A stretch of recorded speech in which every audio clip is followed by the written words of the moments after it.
जैसा कि दोस्तों आप सभी जानते हैं, हमारी वीडियो का टॉपिक जो लगातार चला हुआ है वही है जिसमें हमारे 40 मॉडल टेस्ट पेपर हैं और 40 मॉडल टेस्ट पेपरों में 16,000 प्रश्न हैं और ये प्रश्न हम व्याख्या सहित करेंगे और बिल्कुल निःशुल्क करेंगे।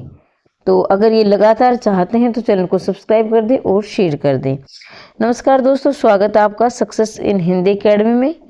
तो जैसा कि अभी मैंने आपको बताया कि 40 मॉडल टेस्ट पेपर कर रहे हैं और ये वो मॉडल टेस्ट पेपर हैं जो प्रीवियस ईयर यानी गत वर्षों में पूछे गए प्रश्न हैं।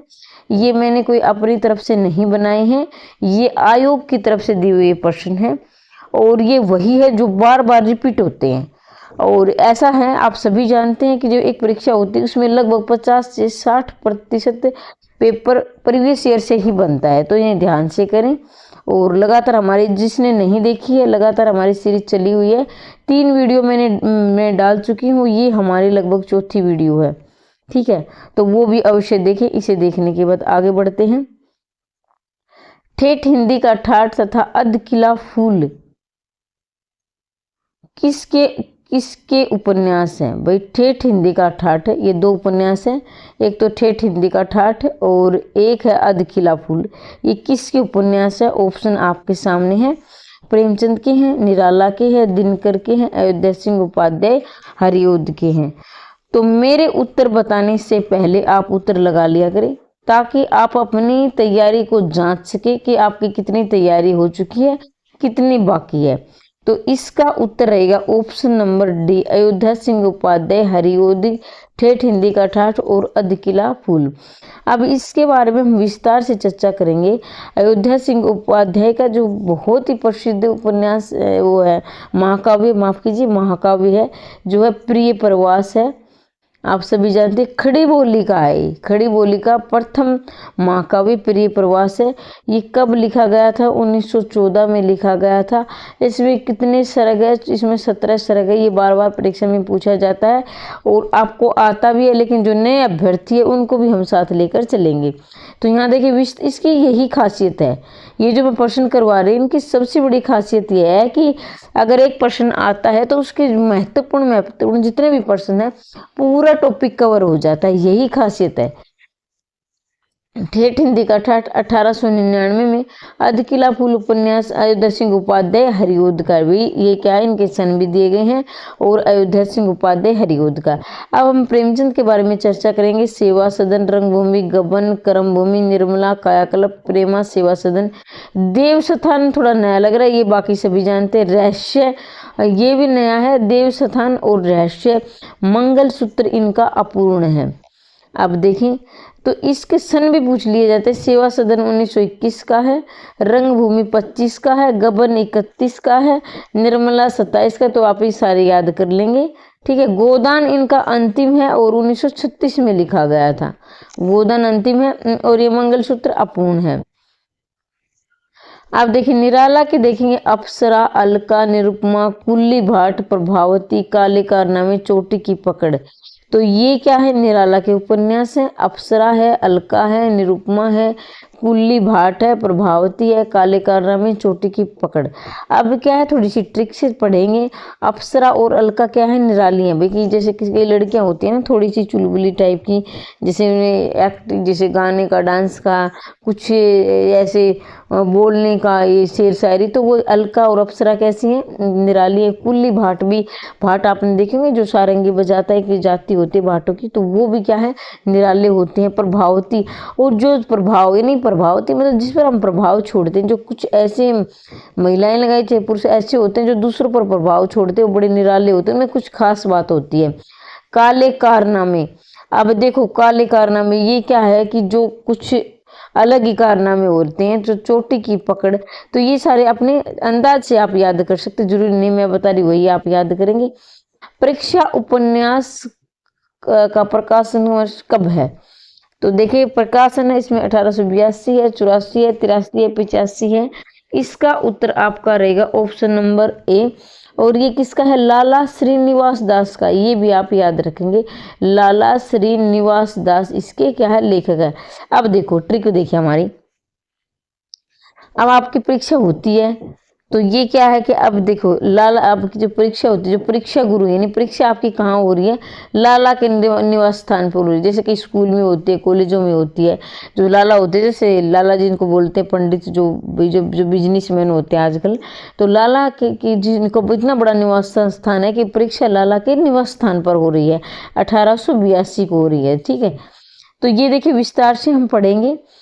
परीक्षा गुरु उपन्यास का प्रकाशन 1882 ईस्वी है। इसके लेखक लाला श्रीनिवास जी है। आचार्य रामचंद्र शुक्ल परीक्षा गुरु 1882 को हिंदी का प्रथम उपन्यास मानते। ये बेहद महत्वपूर्ण है, वैसे ये पूरा ही महत्वपूर्ण, पूरा ही ये वीडियो महत्वपूर्ण है। मैं इसलिए नहीं कर कि मैंने बनाई है, ये मैंने अपने घर से नहीं बनाई है, ये आए हुए प्रश्न इसलिए महत्वपूर्ण कह रही हूँ, तो ये ध्यान से करें। एक एक लाइन बड़ी महत्वपूर्ण है, जो एक एक शब्द मैं बोल रही हूँ वो आपकी परीक्षा के लिए बोल रही हूँ। ऐसा नहीं कि मैं बहुत ज़्यादा प्रचार प्रसार करूँ, ऐसा भी नहीं है। तो ये देखिए यहाँ कि जो इसको परीक्षा गुरु को हिंदी का प्रथम उपन्यास माना गया है, लेकिन किसने माना है, ये भी तो आ सकता है कि किसने, तो ये हमारे आचार्य रामचंद्र शुक्ल हैं, इन्होंने माना है कि परीक्षा गुरु 1882 में जो लिखा गया है हिंदी का प्रथम उपन्यास है। और इसके लेखक कौन है, लाला श्रीनिवास दास। आगे बढ़ते हैं। निम्नलिखित में से कौन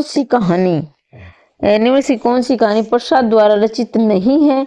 ये मैं हर बार बताती हूँ कि नहीं है को अंडरलाइन करेंगे, क्योंकि आप घर पर आकर देखते हो नहीं है, पूछा गया था क्या, मैंने है कर दिया, तो ये गलतियाँ हमसे बहुत हो जाती है। मेरे से भी पहले बहुत होती थी, आजकल तो नहीं होती, क्योंकि अब मैंने इसको सीख लिया है। तो आप भी इसे सीख लें, सबसे पहले अंडरलाइन कर लें, फिर क्या है 50% आपका प्रश्न ठीक होगा।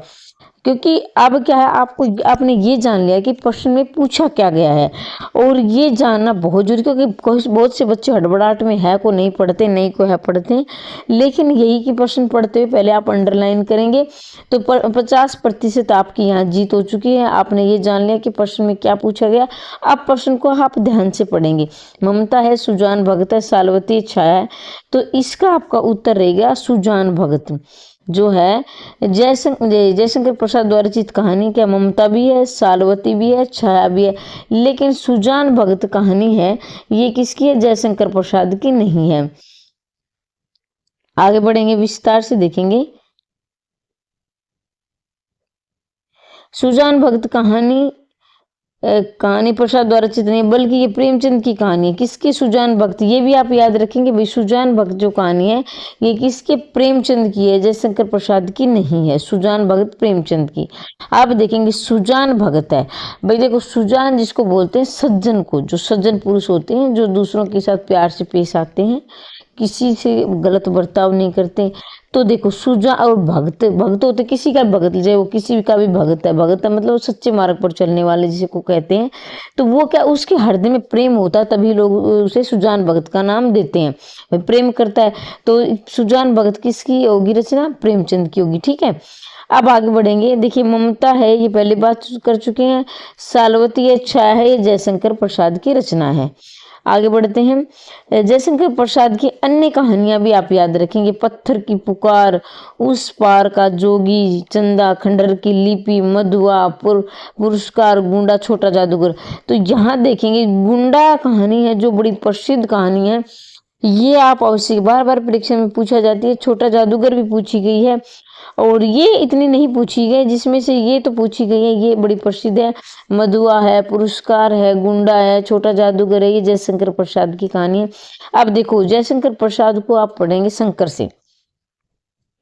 जब हम किसी दुख में होते हैं ना, तो हम पत्थर की पुकार, यानी जैसे किसी भी पत्थर, जैसे मान लीजिए शंकर की फोटो बना रखी है, उसे हम भगवान समझे उसकी पूजा करते हैं। हमारे हिंदू धर्म में ऐसा ही होता है, लेकिन जो अन्य धर्म मानते हैं उसे पत्थर मानते हैं। हमें तो हमारी तरफ से तो भगवान है, लेकिन अन्य धर्म जो है उसे पत्थर मानते हैं। तो हम पत्थर के सामने पुकार करते हैं, पत्थर की पुकार मतलब पत्थर के सामने पुकार करते हैं, शंकर भगवान हमें नौकरी लगा दीजिए, हमारा पेपर कर दीजिए, हमारी गवर्नमेंट जॉब लग जाए, कोई भी दुख दुविधा है उसे हम प्रकट। उस पार का जोगी होगी। और क्या है उस पार, यानी जैसे कि हम कहीं जैसे शंकर भगवान ज़्यादा अगर पहाड़ों में उनकी फोटो बनाई जाती है क्योंकि पहाड़ों में रहते थे, तो उस पार हम से उसे मिलने के लिए शंकर के पास क्या जाते हैं, जोगी बनकर जाते हैं। भाई उसमें जाएंगे तो हमारे अंदर पूरी भक्ति भावना होगी, ऐसे भजन गाते हुए जाएंगे। उस दिन हम घर गृहस्थी की पूरी चिंता छोड़कर जोगी बनकर जाते हैं। फिर चंदा, और कौन जाती है, चंदा गई हुई खंडर की लिपि। अब जहाँ शंकर में जाते हैं तो खंडर होते हैं ज्यादातर, जैसे आपने देखा होगा जो ऐतिहासिक जो स्थल होते हैं वो खंडरों में होते हैं, और इन्हीं स्थलों पर भगवान की फोटो बनाई जाती है, मंदिर बनाए जाते हैं। पुराने पुराने मंदिर कई तो ऐसे जो खंडर हो चुके हैं, मधुआ है, पुरस्कार है, और यही सोच के जाते हैं कि पुरस्कार हम आ जाएंगे तो शंकर भगवान हमें पुरस्कार देगा, मतलब वरदान देगा कि हमारा कुछ भला होगा। जैसे हम नौकरी के लिए, तो ये भी हमारा एक पुरस्कार है, हम चाहते हैं कि भगवान हमें सफलता दे, हम मेहनत कर रहे हैं। गुंडा, और देखेंगे आप यहाँ जो गुंडा यानी देखा इसका, तो ये होते हैं ना जो आतंकवादी होते हैं, इसी भी किसी प्रकार के जो जो असभ्य गुण होते हैं, वो पुरुष भी वहां जाकर शंकर भगवान के साथ भाई वो भी अपने पापों को धो लेता है, वो बदल छोटा जादूगर। ठीक है, ये सारी पढ़ लेंगे। कहानी संग्रह है, कहानी और कहानी संग्रह में क्या अंतर है। कहानी वो होती है जिसमें एक होती है, संग्रह मतलब बहुत सारी कहानियां, एक से ज्यादा कहानियां उसमें संग्रहित की गई। अब ये नहीं कि बहुत सारी मैंने बोल दिया तो बहुत सारी होंगी, एक से ज्यादा हो सकती है, मतलब 2 कहानी भी अगर उसमें है तो वो कहानी संग्रह हो जाता है। प्रतिध्वनि, आकाशदीप, आंधी, इंद्रजाल, तो ये भी कहानी संग्रह आप याद रखेंगे। प्रतिध्वनि है, आकाशदीप है, आंधी है, इंद्रजाल है। अब शंकर भगवान के पास हम जाएंगे तो वहाँ क्या पहाड़ों में जाएंगे तो पहाड़ों में ऊंच स्थान पर क्या है, आंधी अभी आती है। आकाश दीप, आकाश में जैसे दीप जलाते हैं तो ऐसा लगता है कि जैसे आकाश में हमने दीप जला रखता है पहाड़ों में। प्रतिध्वनि, तो ध्वनि भी आती रहती है। और आंधी, इंद्रजाल, तो ये सारी आप याद कर लेंगे। नया रास्ता कहानी के लेके देखो भाई, ये आयोग ने बाहर कर दिया है इस प्रश्न को, क्योंकि ये थोड़ा सा तो इसे हम भी इस पचड़े में नहीं पढ़ेंगे। आगे बढ़ते हैं। भारतीय हिंदू युगीन नाटकों का सही कालक्रम क्या है। भारतीय हिंदू युगीन नाटकों का सही कालक्रम है 1850 से 1850, 1850 से 1900, 1800 से 1885। देखिए ये प्रश्न आपने नहीं भी पढ़ा है तो भी आप इसे ठीक कर सकते हैं। क्यों कर सकते हैं, आप कॉमन सेंस के आधार पर कर सकते हैं। अगर आपने देखो यहाँ दिया 1800 में तो उसका जन्म ही नहीं हुआ था, तो कहाँ से हुआ आता था। ठीक है, ये तो आप बाहर कर देंगे। अब देखो सोचने समझने की बात है, यहाँ आप इस प्रश्न को ये कर देंगे क्योंकि इसमें क्या है 1905 तक तो वो जिंदा ही नहीं थी। ठीक है, तो इसको भी आप वैसे बाहर कर देंगे। अब इसका हो सकता है, लेकिन इसमें क्योंकि बहुत सारी उनकी जो बाद में उनकी जो रचनाएं थी वो बाद में भी प्रकाशित हुई थी, तो देखा जाए तो इसका उत्तर ऑप्शन नंबर सी होगा। ठीक है, अब 1900 इसलिए लिया गया क्योंकि उनकी जो रचनाएं थी वो बाद में भी प्रकाशित हुई थी। बहुत सी ऐसी होती है ना कि जैसे लिख तो देते लेकिन प्रकाशित बाद में होती है, लिखी कभी जाती है प्रकाशित बाद में होती है।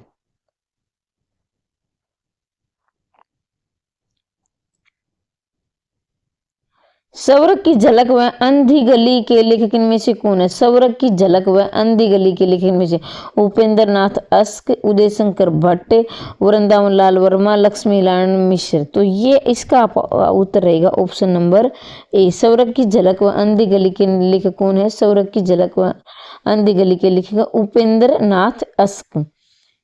ठीक है, तो ये विस्तार से पढ़ेंगे, इसमें देखेंगे आप। देखो इस पीडीएफ की यही खासियत है भाई, एक क्वेश्चन आ गया तो पूरा टॉपिक आपका कवर होगा। उपेंद्र नाथ अस की अन्य एक अंकी देखेंगे, एक अंकी है ये लक्ष्मी का स्वागत, पापी, मोहब्बत, जोंक, चरवाए, पर्दा उठाओ पर्दा गिराओ। अब देखो यहाँ हम ट्रिक से याद करेंगे। देखो उपेंद्र नाथ अस्क, अब एक अंकी को कैसे याद करेंगे, जैसे एक अंकी को आप एकांत पढ़ लेंगे, वैसे एक अंकी है लेकिन आप इसे एकांत पढ़ोगे। जैसे हम लक्ष्मी का स्वागत करते हैं, मां लक्ष्मी की स्वागत मतलब लक्ष्मी की पूजा करते हैं, तो वो भी हम एकांत में करते हैं, पूरा ध्यान मगन होकर एकांत में करेंगे। अब पापी क्या है, जब पापी पाप करता है तो वो भी क्या एकांत में करता है। भाई कोई दूसरा देख लेगा तो वो उसे उसकी शिकायत कर देगा, पुलिस में पकड़वा देगा, तो वो छुपके ही करेगा। अब मोहब्बत भी छुपके की जाती है भाई।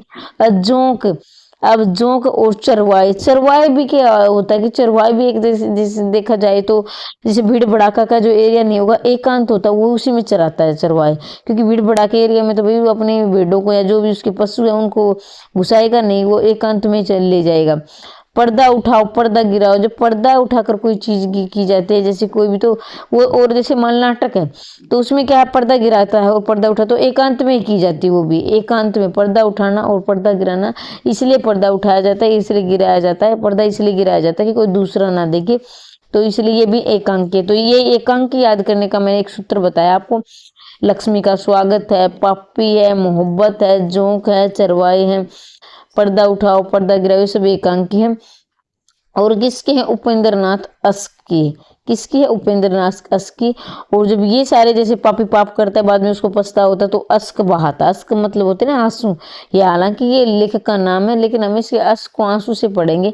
और जो मोहब्बत है उसकी जिनकी अधूरी रह जाती है वो भी एकांत में अश्क बहाते हैं, एकांत में। और चरवाए भी क्या है, वो सोचते हम पढ़ लेते तो हम भी चरवाए ना बनते, वो भी एकांत में अश्क बहाते हैं।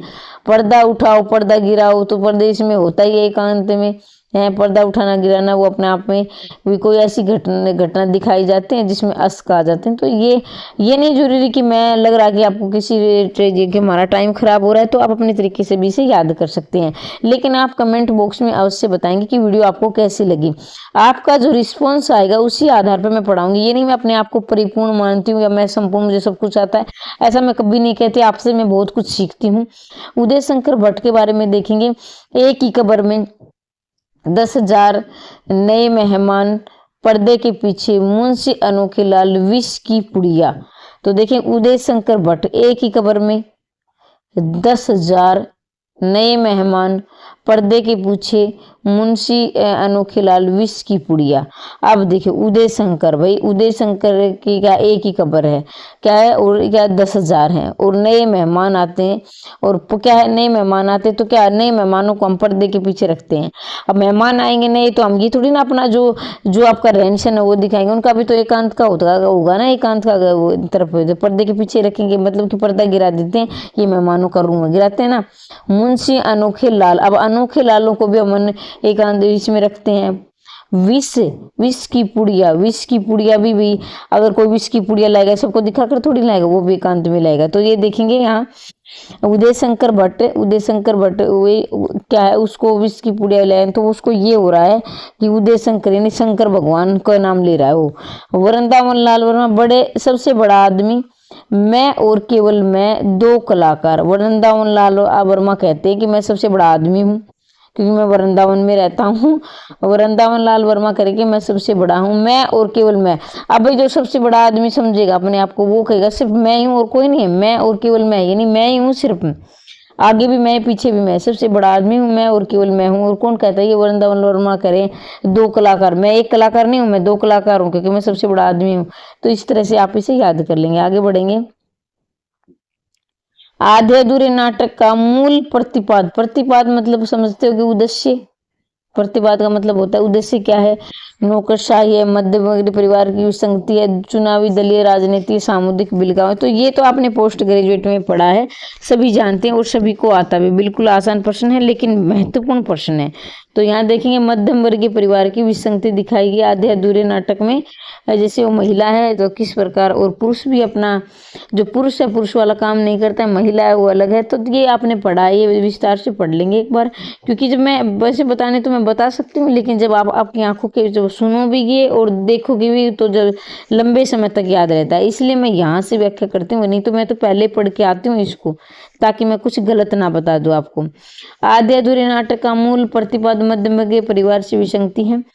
इसके लेखक मोहन राकेश हैं। अब ये आधे अधूरे नाटक किसका है, मोहन राकेश का है। आधे अधूरे नाटक किसका, मोहन राकेश का है। इसमें क्या मध्यम वर्गीय परिवार की विसंगति दिखाएगी। मध्य वर्गीय परिवार में कितनी कितनी खामियां भी होती हैं, कितनी मतलब उसमें आपस में लड़ाई झगड़ा होता है, किस किस चीज को लेकर दिखाया गया इसमें नाटक में।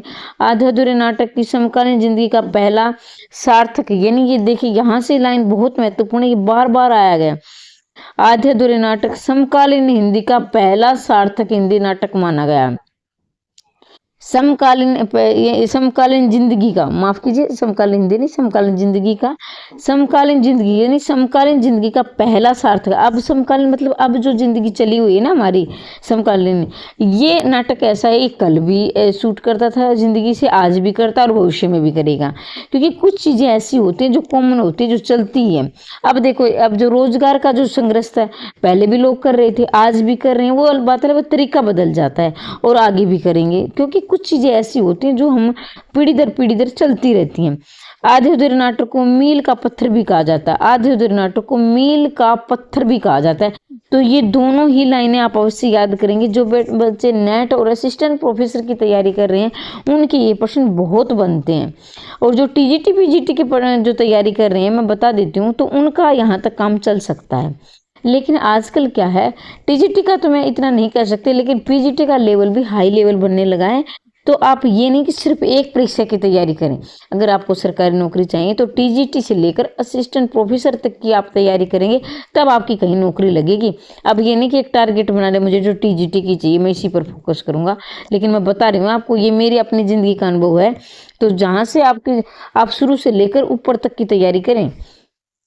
तो ये दोनों देखिए, आधे अधूरे नाटक के रिवीजन करवा देती हूँ। मोहन राकेश का है, और ये क्या है, मध्यम वर्गीय परिवार विसंगति में दिखाई गई इस परिवार में, और समकालीन जिंदगी का पहला नाटक है, और पहला यानी सार्थक नाटक है, पहला सार्थक नाटक है। सार्थक मतलब जिसका कोई अर्थ निकलता हो।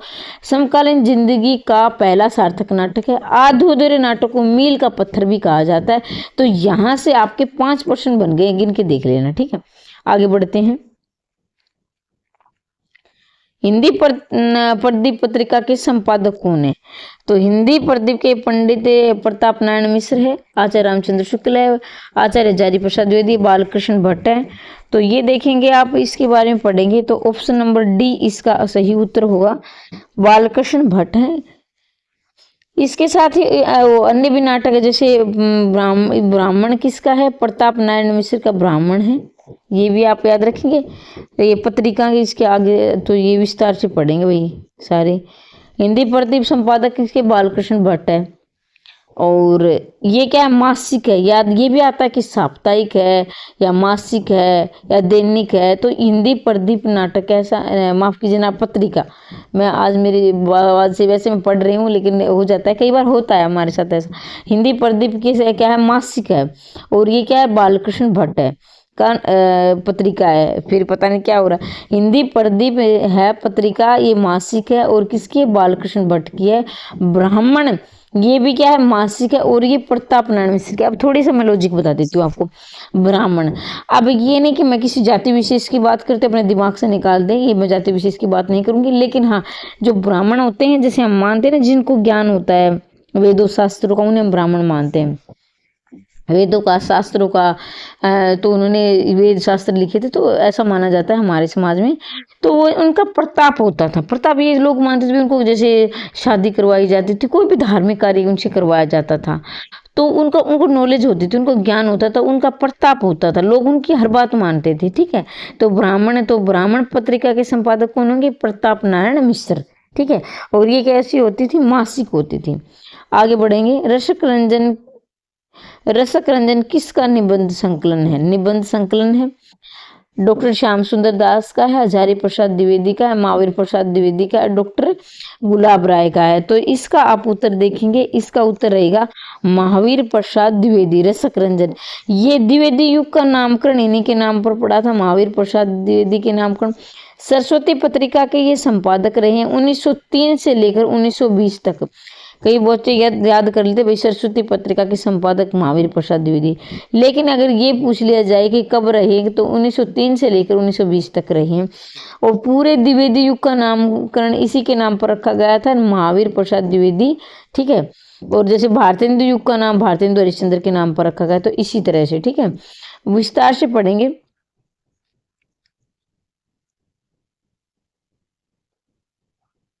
पहले यहाँ देखेंगे हम महावीर प्रसाद द्विवेदी की, देखिए, संपत्ति शास्त्र, लेखांजलि, नाट्य शास्त्र, उपन्यास रहस्य, भाषा और व्याकरण, कवि और कविता, माकवी माँ का प्रपात, वर्णन, आत्मनिर्भर प्रबंध। मुझे पता है कुछ समझ में नहीं आया आपके, ठीक है, लेकिन अब मैं ना, आप देखेंगे, अब एक एक बात समझ में आएगी, ठीक है। महावीर प्रसाद द्विवेदी, भाई जिसके पास संपत्ति आजकल उसी को महावीर कहते हैं। ये बात आप सभी जानते हैं और आप फेस भी कर रहे हैं। जिसके पास पैसा है ना, संपत्ति, उसको महावीर कहते हैं आज के ज़माने में। लेखांजलि, उन्हीं के बारे में लेखांजलि, उनके बारे में लेख लिखे जाते हैं। अभी कोई नेता है, उसने इतना महान कार्य नहीं किया, फिर भी वो ये किया वो क्या, बहुत सी पत्रिकाएं, जैसे अभी मोदी जी हैं तो भी इसमें कोई अच्छा भी मानता है, कोई बुरा भी, अच्छे मानते ज़्यादातर, लेकिन मैं इस बारे में कोई टिप्पणी नहीं करूँगी। उनकी बहुत विश्व में प्रसिद्धि फैली हुई है लेखांजलि। नाट्य शास्त्र, नाट्य शास्त्र भी, नाटक का जो शास्त्र लिखेगा जाएगा तो वो भी कोई महानवीर ही होगा, छोटा मोटा तो लिखेगा नहीं नाटक का शास्त्र। उपन्यास रहस्य भी, किसी चीज का रहस्य होता है ना, वो भी महानवीर होते हैं। अब छोटी मोटी चीजों को तो रहस्य कोई छुपाएगा नहीं, बड़ा ही महानवीरों का रहस्य, महानवीरों के रहस्य होते हैं ना। भाषा और व्याकरण, भाषा भी है, व्याकरण का भी ज्ञान है, तो किसको महानवीर को ही होगा, भाषा का भी और व्याकरण का भी ज्ञान। अब जो साधारण आदमी तो व्याकरण की बहुत गलतियां करेगा। कवि और कविता, कवि और कविता के बारे में भी कौन जिक्र करेगा, कोई महानवीर ही करेगा। महाकवि माघ पर्वत, महाकवि माघ थे, वो भी महानवीर थे भाई। महाकवि, उनके आगे कवि नहीं महाकवि लगाया, तो वो भी क्या महानवीर थे। और क्या है, आत्मनिवेदन, आत्मनिवेदन, प्रभात, ये सारे महावीर प्रसाद द्विवेदी की हैं। एक बार याद कर लेंगे। संपत्ति शास्त्र है, लेखांजलि है, नाट्य शास्त्र है, उपन्यास रहस्य है, भाषा और व्याकरण है, कवि और कविता है, महाकवि माघ का प्रभात है, आत्मनिवेदन है, प्रभात है, ये सब महावीर प्रसाद द्विवेदी के हैं। अब बाबू श्याम सुंदर दास के बारे में पढ़ेंगे। साहित्य की विशेषताएं, समाज और साहित्य, कर्तव्य और सभ्यता। तो देख महत्वपूर्ण बता देती हूँ, ये बार बार पूछा गया है, समाज और साहित्य, बाबू श्याम सुंदर दास, ये बार बार परीक्षा में, ये महत्वपूर्ण है। इसका ये यहाँ महत्वपूर्ण है, ये बार बार आया है। जो महत्वपूर्ण है वो ये भी बार बार आया है, ये आया, इसके 3 महत्वपूर्ण, ऐसे सारे याद कर लेना, लेकिन ये महत्वपूर्ण है, जो लग रहा है कि महत्वपूर्ण बता दो तो उनके लिए। बाबू श्याम सुंदर दास का समाज और साहित्य बार बार आया है, बाकी आप याद कर लेंगे। एक मिनट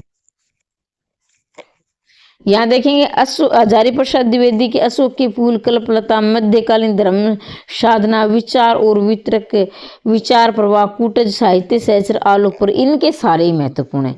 हजारी प्रसाद द्विवेदी के बहुत महत्वपूर्ण रचनाएं आप याद कर लेंगे। अशोक के फूल है, कल्पलता है, मध्यकालीन धर्म साधना है, विचार और वितरक है, विचार प्रवाह है, कूटज है, साहित्य सहचर है, आलोक पर्व है। तो यहाँ देखेंगे, देखो भाई, अशोक के फूल, भाई फूल लगते हैं तो एक फूल तो लगेगा नहीं, हजारों फूल लगेंगे। आपने देखा है क्या, एक फूल, अशोक के पेड़ पर बहुत सारे फूल होते हैं और हजारों की संख्या में होते हैं।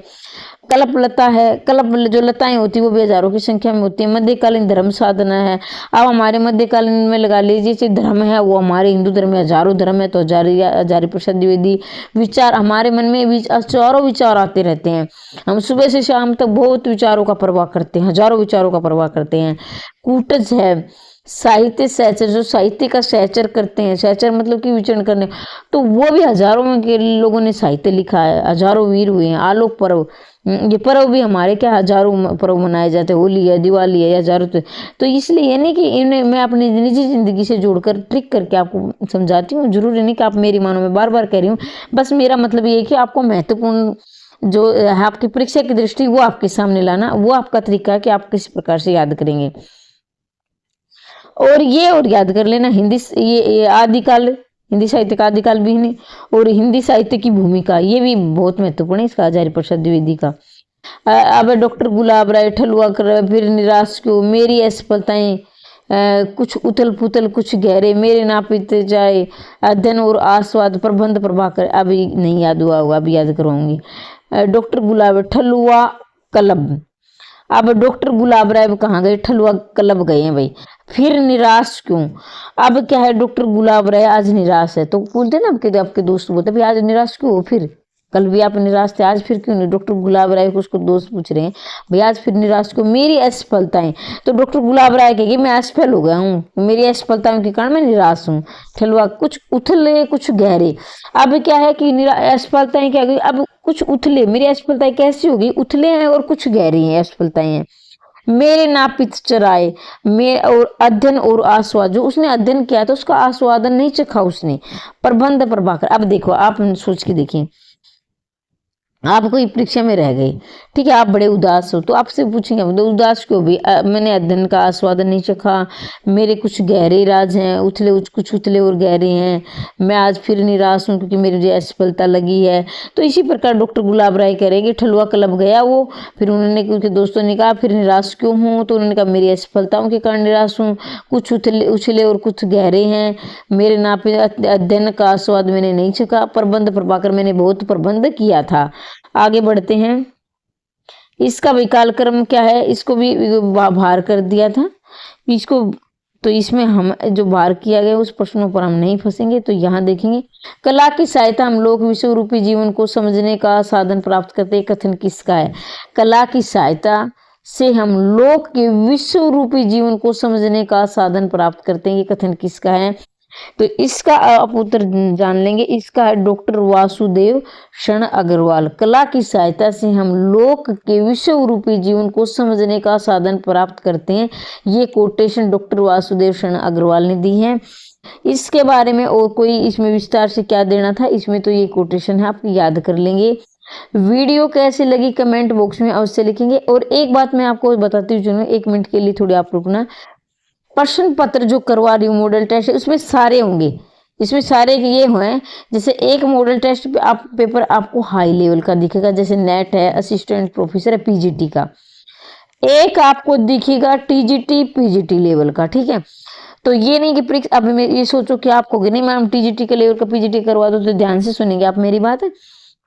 देखो जो आपकी परीक्षा में प्रश्न, मान लीजिए 100 प्रश्न है, 100 में से 40% मैं गारंटी के साथ कहती हूँ सारे विद्यार्थी करेंगे, ठीक है, सारे करेंगे। 20% ऐसे हैं जो कॉमन है, जैसे 50-50% करेंगे, बाकी 20% और थोड़ा बहुत और कर देंगे। लेकिन आपकी 20% ऐसे होंगे आपकी परीक्षा में जो शायद ही कोई विद्यार्थी करेंगे, ये बहुत ही रेयर करेंगे। 10% तो सबके छूटेंगे 100 में थे। 100 तो कि आपकी परीक्षा लेवल कैसा आता है, आपका बिल्कुल आसान भी आता है, थोड़ा सा मीडियम भी आता है, हाई लेवल भी आता है, तभी आपकी परीक्षा बनती है, तभी आपका पेपर बनता है। तो मैं भी उसी दृष्टि से चली हुई हूँ कि आपके जो प्रश्न है मैंने बिल्कुल आसान भी लूँगी, थोड़ा मीडियम भी लूँगी, हाई लेवल भी लूँगी। तो मेरे से हर विद्यार्थी जुड़ा हुआ है जो नेट की भी तैयारी कर रहा है, असिस्टेंट प्रोफेसर की भी, टीजीटी की, पीजीटी की। अगर आपका साथ उस स्नेह और सहयोग रहा तो मैं स्पेशल बैच भी लेकर आऊँगी। अभी थोड़ा मुझे समय लगेगा क्योंकि मेरा भी अभी इतना वो नहीं हुआ है, तो मैं भी आपकी तरह संघर्ष कर रही हूँ। आप मेरे को, लेकिन तब तक आप मेरे से तैयारी करते रहें, जुड़े रहें। फिर भी अगर आपको कोई स्पेशल अगर कोई संशय है ना कि आप किसी परीक्षा के प्रति, तो कमेंट बॉक्स में अवश्य लिखें, मैं उसका जवाब अवश्य दूंगी, ठीक है। तो पढ़ते रहिए, आगे बढ़ते रहिए, हमेशा हंसते रहिए, मुस्कुराते रहिए। मिलते हैं अगली वीडियो में, तब तक के लिए जय हिंद, जय भारत।